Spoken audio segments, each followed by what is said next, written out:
Today we are joined by His Excellency Sayyid Dr. Munther Busaidi, who is the Vice Chairman of the Oman Vision 2040 Implementation Follow-Up Unit. Thank you so much for joining us, Your Excellency, and welcome to the studio. Thank you very much. I'm honored to be here.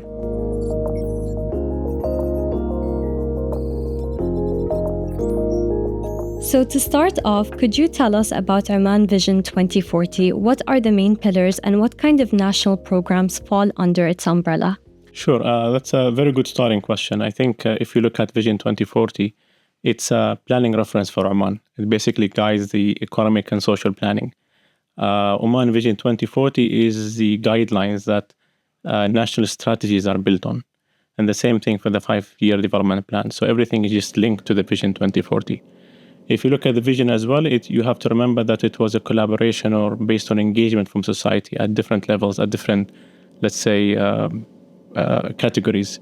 That includes private sector, that includes, for example, civil society, and of course, governments are being involved from the beginning. There are basically 4 pillars if the Vision 2040. There's a pillar for people and society. There's a pillar for economic development. There's a pillar for governance, and there's a pillar also for the environment. In each of these pillars, there's a division of priorities. For example, if you look at the people and society pillar, there are 4 priorities that are a focus for the Vision 2040. One of them focuses, for example, on education and research. Another priority focuses on the welfare. Another priority focuses on the citizenship. And another priority focuses, for example, on the health. And the same thing cascaded to the other priorities. Each pillar has a priorities that are guiding the development of that pillar. And the same thing if you think, for example, in terms of economic development, the priorities there focuses on the components that are basically an essential part of that pillar. Like, for example, economic diversification, for example, or, for example, if you talk about economic leadership and so on. These priorities are, we look at them as a major drive for that pillar to move on. And therefore, these are designed basically to collectively represent a comprehensive system for the Vision 2040. So these pillars and priorities, they're quite specific to Oman. But I'm wondering, how were they initially selected and why are they the main priorities? When we looked at the Vision 2040 and in terms of the development stage, we're focused on trying to cover all the relevant areas that are essential for the development of Oman. So therefore, hence the focus on the pillars first and then the division on the sub-priorities. The selection of these priorities just to make sure that everything is covered that are related to the people and society, economic development, environment, and also the governance. So it just wanted to make sure that everything that are related for how we see Oman for the next, let's say, 20 years are being covered as well in the vision document. It's a very comprehensive framework. So now moving on to the implementation follow-up unit, what exactly is this follow-up unit's role within the broader framework of the vision? The follow-up unit been established, of course, just to make sure that the implementation of the vision is, being followed and implemented. And there are mainly 3 main paths that are focusing on follow-up. The first one, this is basically following up on the KPIs, the major KPIs for the vision. There's also an element of, providing support. And this can be presented, for example, in conducting labs or workshops, just tackle certain issues that are essential to be solved. And the third thing is focusing on the follow-up of the performance of services in general, making sure that the whole system is there, providing support in alignment to other entities. So these are the 3 main things that the unit focuses on. And basically, just to make sure I repeat them, there's a follow-up component, there's a support component, and there is a follow-up in terms of services and how they are performing and meeting the expectation that we see for the Vision 2040. Drawing on that last point that you mentioned, what mechanisms are in place to monitor the progress of different entities in implementing the Vision 2040 initiatives and programs? In terms of the follow-up and the mechanism that we use, it's a learning journey. I mean, since we started, there are many things that have been developed since the launch of the vision itself. One of the key developments is basically to establish some sort of like a KPI card. There are vision KPIs, which is very high level, and you wanted to make sure that each entity is in alignment with these KPIs. So what we have developed is a certain KPI card for each entity, And each entity can link their KPIs to the main KPIs of the Vision 2040. And so far, this experience has been very fruitful. Now we can see the progress related to each KPI based on the entity that is designated to do this. At the same time, we develop a concept of something called shared KPI. Shared KPI, it's, if I want to explain it in a very simple term, it's something that in order for it to move on, you need a collaboration between different entities, not just one entity. For example, Ministry of Commerce and then Ministry of, let's say, Finance, for example, can work on the same KPI. This was very essential to make sure that there's a collaboration system that is in place as well. Other things that we do as well, there's very essential to establish something called vision offices. It's like a mini version of the unit that has been available in each government entity. The role of these vision offices are essential for mainly two reasons. The first one, it makes sure that the implementation and the planning is going smoothly for that unit. And the second thing, it's basically like a connection point between the unit and that entity. And it's been, again, it's a learning experience. We benefited a lot from this exercise. We usually conduct some sort of meetings with these offices just to make sure that they're developing correctly. We do knowledge sharing. We try to make sure that some of the issues that they're facing are being addressed, and so on. These are the main two things that are probably very essential to the follow-up process.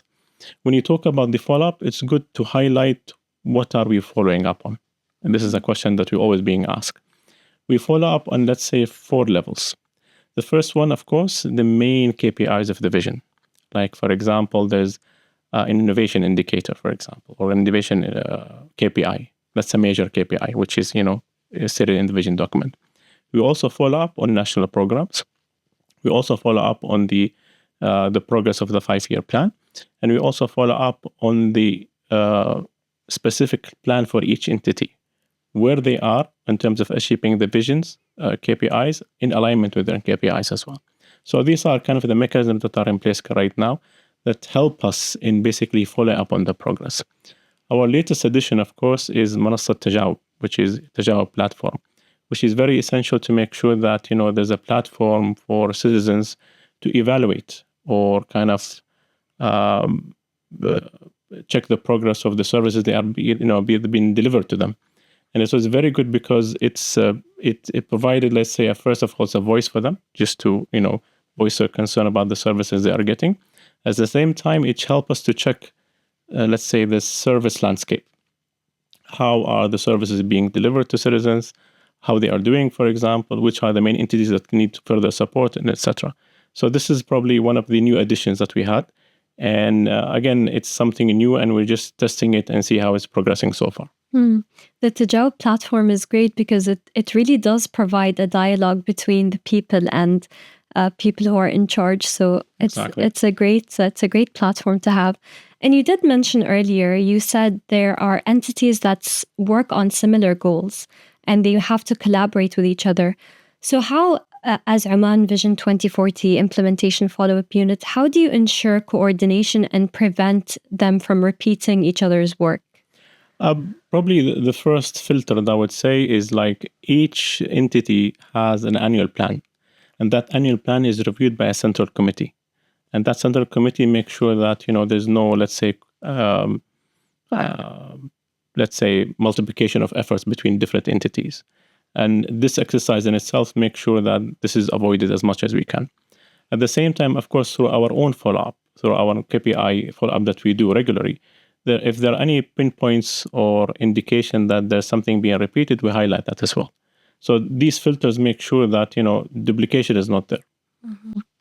Okay, and when it comes to resources and efficiency, how do you make sure that the entities involved have sufficient resources to make their work happen? You have to look at it from like a national perspective. You have to have some certain tools that make sure that this is basically achieved. And if you look at that, there are different systems. One of them, for example, we have a performance measurement system, which is basically وحدة قياس الأداء والمؤسسات الحكومية. And the main task of this entity is just to make sure the performance of each entity is achieved based on certain, let's say, levers that are essential for monitoring the progress. There's also other tools that make sure that the system is working correctly. For example, there is enterprise excellence, which is from the Ministry of Labor. There's also digital transformation, which is Ministry from Transport, Communication, and Information Technology. And we also have the basically جهاز الرقابة, which is the state audit. All these systems make sure that everything is being done efficiently and effectively as much as possible. This is of course in addition to our own follow-up system that are basically you have to report on let's say in a regular period. You mentioned one example of this already, which is the Tajawab platform. But my next question is, how do you ensure that there is collaboration between government bodies, civil society, and other stakeholders as well?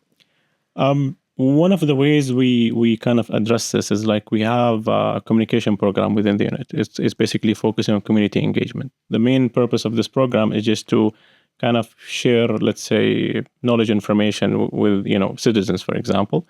And at the same time, of course, it's a platform to hear from them, vice versa. And one of the examples we've done a tour across the governance, just making sure that everyone's aware about the vision. We talk about services as well. We talk about things related to the governance and how they are, if they have any issues related to their performance, decentralization, etc. So this program is one of the programs that are essential to make sure that the community engagement is there. At the same time, when you look at the landscape overall, there are certain things that are happening that make sure that the engagement is actually achieved. One of them is the Together Forward. Together Forward program initiative, which is already launched its third version so far, is one of the essential platforms to make sure that there's kind of a joint discussion between citizens and the government and also the private sector. And each version is improving, as you can see from the last one that we had recently. This is also in addition, there's initiatives from the government that make sure that certain laws that probably can touch the citizens are shared and discussed. And I think the latest one was something related to investment, if I'm not mistaken, that was shared with the public for feedback. All these tools make sure that there's a collaboration between the three stakeholders that you mentioned. As I mentioned before, this is a learning experience. There's much more to be done, of course, but of course we had a good start to begin with. And you did speak of the private sector, but going more in depth on this topic, what role does the private sector play in achieving Vision 2040? How are they involved, and how do you encourage them to participate as well? That's a good question. For the private sector, the way it is envisioned in the Vision 2040, the private sector is expected to lead the progress for the vision, also Oman as well. And therefore, it's very essential to make sure that the private sector is enabled to achieve that. And we can see that from the many initiatives we have that are focusing on the private sector. One of them, for example, is the national program. National program for Nazdaher, it started with focusing on investments, but now it moved to the focus on the private sector. And the whole idea to make sure that the private sector landscape is studied well and then analyzed, and then finding certain initiatives that make sure that, any challenges they're facing or incentives they need are addressed. So this is one thing. At the same time, the Ministry of Commerce is doing a good job on just trying to incentivize certain sectors that are focusing on the private sector to make sure that the progress is basically, in a way accelerated. Again, as I said, there's lots to be done. But the initial stage that we had, which is the first 5-year plan of the Vision 2040, focusing on the main key, let's say, drivers, and focused on investments, the economy, they focused on employment, for example. Now probably there'll be more focus on the private sector, because at the end of the day, it will be that kind of the wheel that pushes things further for the country. And how does this translate for young Omani entrepreneurs or budding entrepreneurs who wish to start their own businesses? If you look at for example, since the vision was launched, the number of small enterprises has been increasing over the past couple of years, which are kind of an indication that, things in a way are getting better, because now people are all being already motivated to start their businesses. There are many opportunities. There's AI. The sky's the limit, if you want to put it that way. And this is probably the way I best describe this is young people now finding, for example, investment opportunities. They're able to be connected to the, let's say, established business in Oman and also locally or internationally. There's also more opportunity in terms of guidance, or let's say accelerator programs. So the setup is there, and we can see there's an uptake from young Omanis basically pursuing adventures in entrepreneurship. That's such great news to hear. It's a very promising future for Oman. So when it comes to tracking progress, what kind of indicators do you use? Are there specific benchmarks that the implementation follow-up unit follows? We had a good experience with that. When we launched the Vision 2040, there was so much focus on international KPIs. And most of the vision document was built on international KPIs. But we had challenges with those KPIs on two main levels. The first one was some of those KPIs stopped being, produced. And that provided difficulty because then you cannot monitor your progress. And the same thing, or probably the second issue we had is like some of these KPIs, the method they're being calculated is being changed every now and then. And that creates a problem because, again, you cannot measure progress. In one way, in one time, you are, let's say, you're ranked 30, and then you're 50, for example. Not because you have done anything wrong, but because the methodology has changed. So one of the decisions we have went with is to change the structure of the international KPIs. Now there's less focus on international KPIs and more focus on local KPIs. We focus only on the main ones, things related to competitiveness, for example, and some other indicators that are basically essential. And we make sure that these indicators will be continuously produced. There's more expansion on the local ones based on local data, which is better because we make sure we want to measure the things that we want to measure.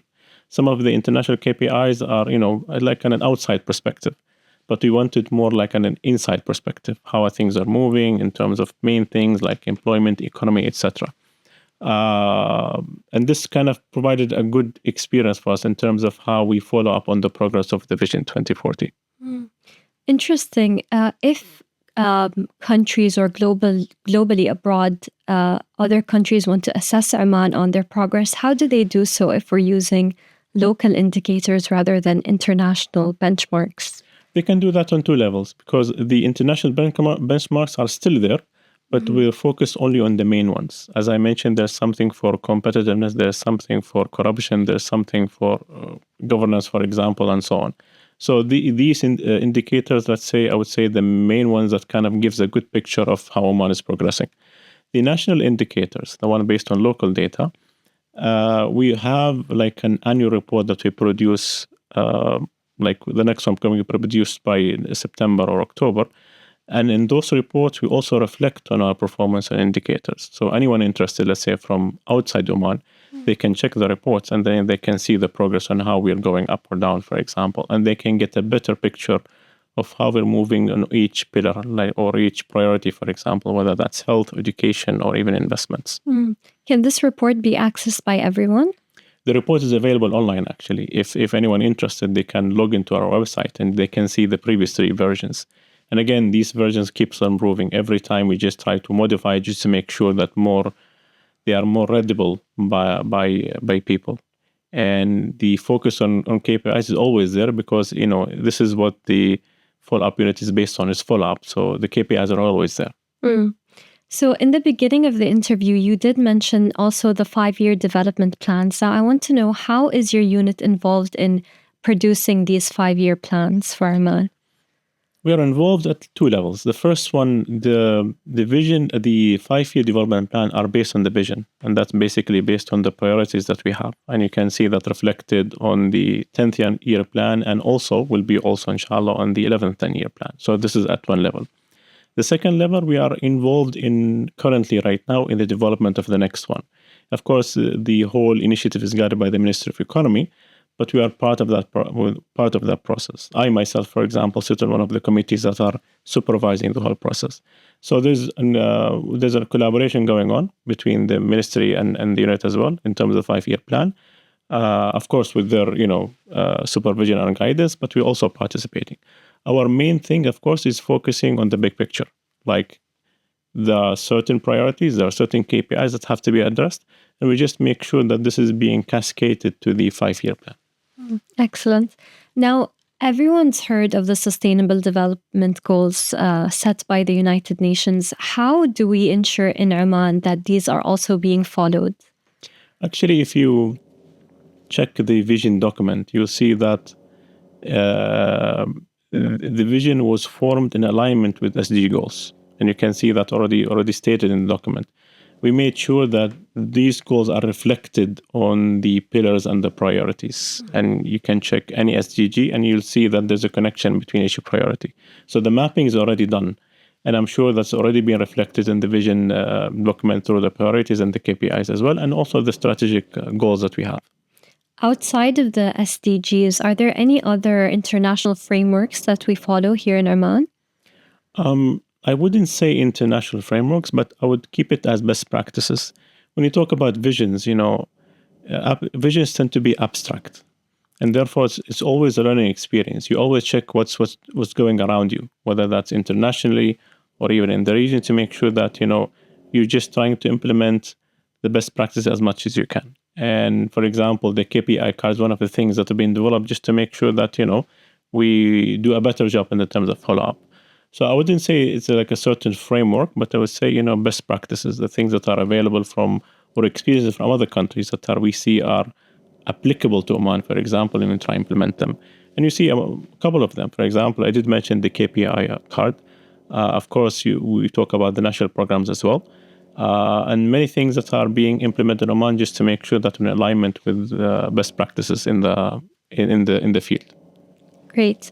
So Oman is also made up of a lot of different governorates, and each governorate has its own needs and its own strengths as well.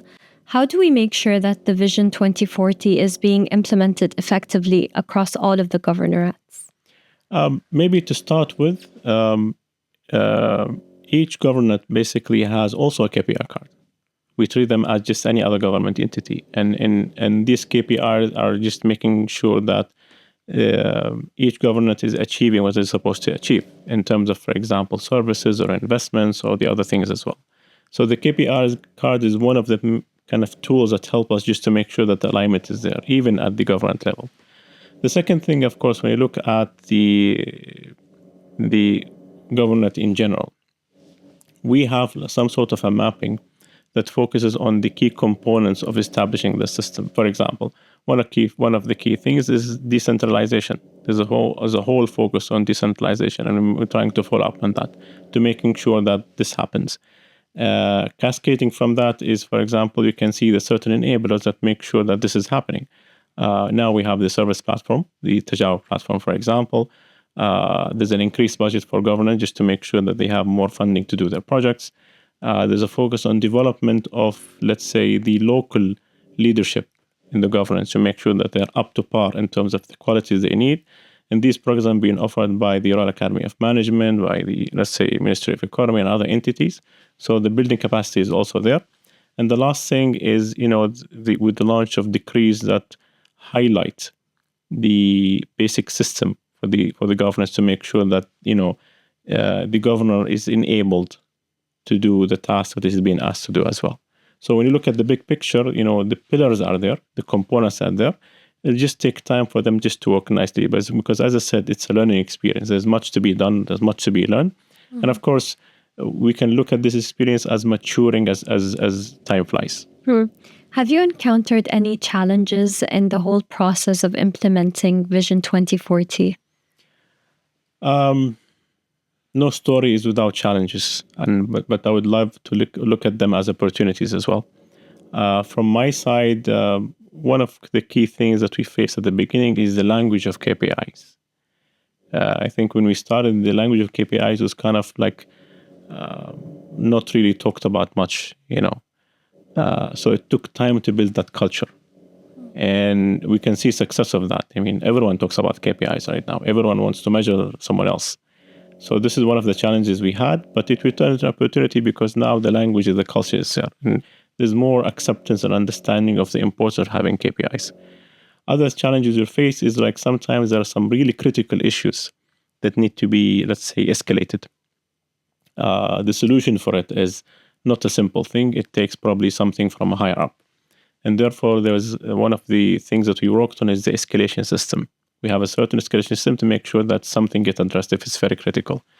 That escalation starts with the relevant entity, with a certain ministry, for example. If it's not addressed, then it goes to a higher level, then it goes to a higher level, and so on. This helped smooth some of the things that are, let's say it requires a collaboration between different entities. It requires a decision from higher up. And this escalation process made things easier. And the last challenge we had, or probably the thing I want to mention here, some of the files that we're dealing with, it's not only related to one entity. It's a file that is kind of cross-shared between different entities. And therefore, it was very essential to provide or to find the right platform for that. And this is where the national programs came. National programs, one of the main idea behind them is they work on files that are cross-cutting. For example, if you look at investment, the Ministry of Economy, of course, Ministry of Commerce. But again, for the whole system of investments to work on, you need collaboration from different entities. There's a legal system, for example. There's the finance element. There's the labor issue, and so on. And therefore, one of the things we've learned that these programs or national programs are essential to push certain files. And we look at them as accelerators. And therefore, there were probably 6 national programs. There's Nazdahr, which is now been moved to the private sector. There's Tashghil, which is for employment. There's also the Tanweer, which is for economic diversification. We also had Istidama, which is for physical sustainability and financial sector development. We also had digital transformation, which is for digitizing our government. And we also had the Net Zero program. And these are the main 6 programs. And each of this program handles a specific file that is basically essential for the way forward. With all of these national programs that are currently in place, do you anticipate any changes to their structure in the coming future? The floor is open for any changes that are essential. Each stage has different challenges and different opportunities, and therefore you have to be mindful that you can adapt to any changes that are happening. There are no specific changes in terms of the national programs right now. There might be new ones based on the demand, based on the next 5-year plan. Because as I said, these programs tackle issues or topics that are essential for that period. Once you tackle them, something else will come up at the next level, and then you might develop new programs. So one of the key things that probably I anticipate, there might be new ones. This is one possibility. So the second thing is the way they work. For example, these national programs in itself, they're a learning experience. There are many things that happen that improve these programs and how they address certain challenges. I expect in the next phase that things will be much better in terms of national programs, in terms of enablement, in terms of how they work, how they function, how they get their resources, for example. And of course, there's an element of follow-up. How do you follow up on these national programs and how they cascade and relate to the 5-year plan as well and the Vision 2040? Now, Your Excellency, since the beginning of Oman Vision 2040, how have you seen Oman progress up until right now? When we started, of course, when the vision was launched, it was a different, or let's say a difficult time at that time. We had COVID at that time. We had some financial difficulties. The fabric of society at that time was, being challenged with COVID.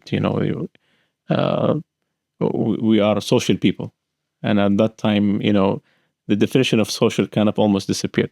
So we had challenges at that time, and with the right focus that we had, which is focusing on certain national programs, for example, or certain priorities, I believe we managed actually to push the needle forward.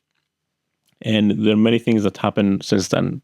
For example, our credit ratings has improved in the past couple of years tremendously, and this has been actually mentioned even by international organizations, that how we tackled that and how we improved our credit rating was kind of on a good track or a good performance. Some of the national economic indicators also being driven by good performance as well. We are increasing the amounts of FDI, which is investment in the country. So if you look at the holistic picture, things are improving. The only thing that is probably need to be worked on is how to transform all these success in terms of better economy, better FDI, better credit ratings into actual probably benefits to citizens directly. And this probably will come probably as we go through time. Some of these things, by their very nature, it takes time. Like, for example, investments. When the investor comes and then, start the business, it takes time for it to progress and hire people and, and the whole cycle. So expect progress on that. In terms of the national indicators, we had good progress with some of the indicators. For example, there's good progress with the innovation index, for example. We had good progress with the environmental index. So the picture is looking good in terms of our performance. But I'm being positive. Hopefully, this will even accelerate in the next 5 years, inshallah. Inshallah. And my final question, Your Excellency, until 2040, what are the main goals that the implementation follow-up unit hopes to achieve? The main task, of course, will be the same. There's the follow-up, there's the support, and also there is the element of follow-up on the service. For each one of these, it's just, an improvement journey. There's a continuous progress in terms of how to make things better, in terms of how you follow up, how being transparent about our follow-up. In terms of support, for example, I did mention we do labs, we do workshops, and in our effort, we're trying to push this also to entities so they can do these things themselves. We're providing them with the, let's say, knowledge sharing and education that enable them to basically to do this. And you had a certain program that make sure this is already cascaded. In terms of the service follow-up, of course, now they're focusing on the Java platform and the experience of the learning we get from that. And hopefully things will be even more focused on how to improve this, let's say, service delivery in general, Oman, inshallah. Okay. Is there anything else you would like to add before we conclude this interview? Perhaps one thing. I mean, I always emphasize this in my interviews. When you talk about Vision 2040 is not only related to the follow-up units. It's a vision for everyone, and therefore there's a role for everyone, from the small families to the private sector, for example, civil society. And I hope that we always keep that in mind. When you look at the vision only responsibility of certain entity, kind of that doesn't give you the big picture or basically the magnitude of the vision itself. So I wish, for example, that everyone realizes this. It's our vision, and therefore you have a role in it.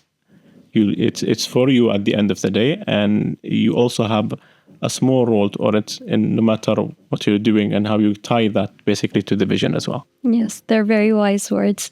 Thank you so much for this very informative conversation, Your Excellency. It was so great to have you here. It's always my pleasure to be here. This was Sara Al-Lawati on A Look to the Future. We were joined today by the Vice Chairman of the Oman Vision 2040 Implementation Follow-Up Unit, His Excellency Sayyid Dr. Munther Al-Busaidi.